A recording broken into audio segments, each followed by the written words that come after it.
Hi, everyone. It's Margaret Manning here. Welcome to 60andMe. Thank you so much for being here today. I'm so happy that you've decided to join us and you join the community of women over 60 that is our world. Very grateful for you taking the time to just be here and join me in my morning cup of tea and have a conversation about something that's of interest to us as older women. I wanted to remind you that we are now in 150 countries. We've got thousands of women all over the world. 500,000 we reach on our website, and so you've got a great community here of like-minded women and lots of great conversations to have. So I'm drinking my cup of tea this morning. I've got my hibiscus. I'm almost down to the end of the package, but hibiscus tea is one of my favorites. Nice purple color, and you can have it hot or cold. It's really perfect either way. But anyway, cup of tea for me and whatever you're enjoying with you. Now, I've got a topic that I think will be of interest to you. We talk about it quite often, but it's something from a different angle, and that is about our health, our well-being in our 60s, and what we do to, eat foods that are wonderfully or healthy and good for us, but at the same time are affordable, are things that we can afford. And Peg Doyle, one of our bloggers, wrote this great article on 5 techniques for making healthy food affordable. And she starts off by really talking about the very simple principle that underlines it all, which is to eat simple, whole foods. Foods that are not processed, foods that are natural, out of the earth, good for you. And with that kind of starting point, you can then do certain specific things to choose foods that are healthy and affordable. Now, the first thing is nutrients. Now, our body is super smart. It knows what to do with food, and it knows what to look for in food, and it's looking for nutrients. So give your body what it needs. Now, if you're hungry, your body will tell you, but it wants to be fed not empty food or empty calories. It wants to be fed nutrients. So when you have a craving for something and you eat low nutrient food, chocolate bars or cookies or processed foods, your body just doesn't know what to do with it, really. It just builds up calories and it doesn't give it the nutrients that it needs. So junk food is expensive. That's the first thing. It's the first way to save money, because if you buy an apple, or it's much less expensive than buying a piece of cake or a box of cookies or chocolate. Although chocolate is good for you in moderation, I should say. But anyway, that's the first thing: is junk food's expensive. If you can cut down on that and focus on nutrient-rich food, that's important. The thing is that there are some foods that make up a healthy, affordable diet. So think of the basic categories: carbohydrates, fruits, and proteins, vegetables, and fruits. It's really pretty simple, and that includes oils like olive oil, eggs, wild fish, and meats that are, in moderation. Of course, there's things like clean water, just drinking good quality water. And you can do this with a filter if you don't want to be buying bottled water in plastic bottles. That's probably the most cost efficient way to do it. And then, of course, if you make tea, coffee, and the occasional wine, you can keep those things in balance and not spend a lot of money on those things. It's more of taking an attitude to savoring your food rather than trying to overeat or compensate for something that you feel is missing. And healthy eating, can really help with a lot of ailments too. So I think that's important, that if you have something that's bothering you in your body, the best helpful place to start is to give it healthy food. And of course, you've got to be thoughtful about this, because there's some things that you may be allergic to or that may not help you. But on the whole foods, fruits, vegetables, and these whole grains are the best basis for a healthy, inexpensive diet. Now, you don't have to always buy organic. There's some fruits that you should consider buying organic if they're thin-skinned, but like an avocado, for example, you don't necessarily need to buy organic. And I think there's, some questions about whether organic is, as a label, any more important than just buying healthy whole foods. So another thing is by making good food affordable is by buying it in bulk, buying it in season, and freezing.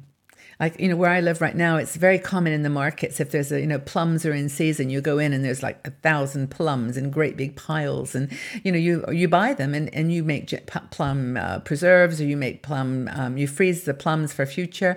And if buying in season and then freezing and saving, that's a great way to make a savings on your food. The other thing there is you can actually share your food. I often will make something in bulk and take some over to my son and share with them, and they will do the same. There's some really good kinds of lentil soups and other nutritious foods that are quite inexpensive to make just because of the ingredients, but also super good for you, high in nutrients as we mentioned earlier. So another thing you can do to save money when you're eating healthy food is to make a garden. If you've got a little bit of land, or even if you've got a container space, even on your balcony or in your porch, you can plant some food there. Berries, particularly, you can make raspberry or blueberry plants, or you can grow them, or you can grow your black currants. Those are things that need just a little bit of sunshine and watering, and they're quite expensive. So those are things that you can make yourself, or you can grow yourself, and it's so fun to pick up like 5 blueberries or 5 raspberries off of the plant and put them in your yogurt. It just tastes really, really good. Another thing you can do that Peg mentions is a really good idea, and that's to join a community food bank or a community farm that sells their products in quantity. For example, you can buy a box of veggies for a certain amount per week. They deliver them to your house, and you can specify the kinds of products that you'd like. But that's a really economical way to buy food, to join a co-op, and it's a really positive way because the food is normally from a place where there's not a great use of pesticides, and the food is, it's loved. It's made by a small cooperative, and it's good to support those kinds of businesses anyway. Another thing that Peg talks about is to plan your refrigerator. Make an initial investment in the things that are going to enhance certain foods. So, organic spices, vinegars, olive oil, butter, whole grains. Put them in jars, keep them sealed so that they stay fresh. But fill up your pantry with things that are go-to.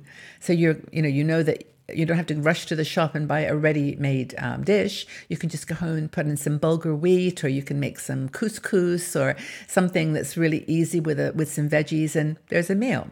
And it doesn't have to be expensive. So that's important. Another thing that Peg closes on, which I think is kind of important, is you don't want to treat yourself occasionally and go to a cafe and have fun and enjoy a nice meal that someone else prepares. So she says, save those restaurants visits for special occasions.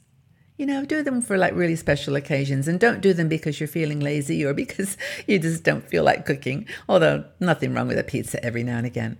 But anyway, the point here is go and enjoy that moment and watch your portion sizes, especially in the States. If you go to restaurants, you can be guaranteed, I think, at least when I was there, of big plates, big dishes. And of course, mind the hidden salt and sugar that they often put in their recipes. Just the way that most restaurants, can preserve food and serve it in quantity. If you go to a small boutique restaurant, a tiny place that cooks everything fresh, then that's a different story. But usually in the chains that are affordable, you have to watch the hidden sugar and salt. So anyway, that's 5 or so, 6 ideas that you can, how you can eat well on a budget. And hopefully that's given you sparked some thoughts or some ideas that would be helpful.